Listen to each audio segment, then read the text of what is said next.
اعوذ باللہ من الشیطان الرجیم بسم اللہ الرحمن الرحیم قال اللہ تبارک و تعالی فی القرآن المجید والفرقان الحمید وما خلقت الجن والانس الا لیعبدون۔ اللہ رب العالمین نے قرآن کریم فرقان حمید میں ارشاد فرمایا کہ جنوں اور انسانوں کو اس لیے پیدا کیا گیا ہے کہ وہ عبادت کریں۔ عبادت کے لیے ہی انسان اور جن کو پیدا کیا گیا ہے۔ عبادات میں پھر افضل ترین عبادت نماز ہے۔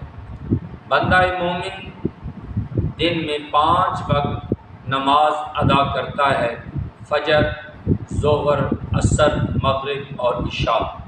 عشاء کی نماز کے بعد بندہ سو جاتا ہے، بندہ آرام کرتا ہے، استراحت کرتا ہے۔ لیکن عشاء کی نماز اگر بندہ مومن جماعت کے ساتھ ادا کرے تو اس کا اجر و ثواب ہے۔ پھر فجر کی نماز بندہ فجر کے ساتھ ادا کرے تو اس کا ایک باقاعدہ احادیث پاک میں بیان کیا گیا ہے کہ اس کا ایک خاص اجر ہے، اس کا ایک خاص درجہ ہے۔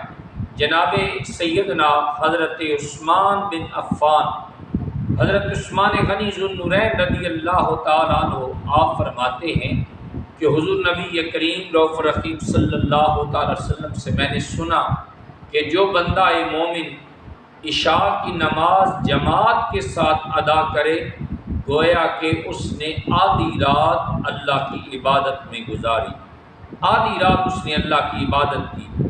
اور جو پھر فجر کی نماز جماعت کے ساتھ ادا کرے تو گویا کہ اس نے ساری رات اللہ کی عبادت میں گزار دی، ساری رات اس نے قیام کیا، ساری رات اس کو اللہ اللہ کرتا رہا، ذکر و اذکار میں، گویا کہ عبادت میں گزار دی۔ تو دوستو ہمیں چاہیے کہ ہم نماز ٹائم پر ادا کریں، نماز کی پابندی کریں۔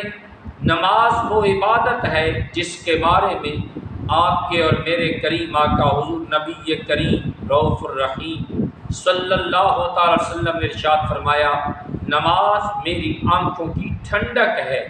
تو جو بندہ عشاء کی نماز جماعت کے ساتھ ادا کرتا ہے اور پھر فجر کی نماز جماعت کے ساتھ ادا کرتا ہے گویا کہ وہ ساری رات اللہ کی عبادت میں گزار دیتا ہے۔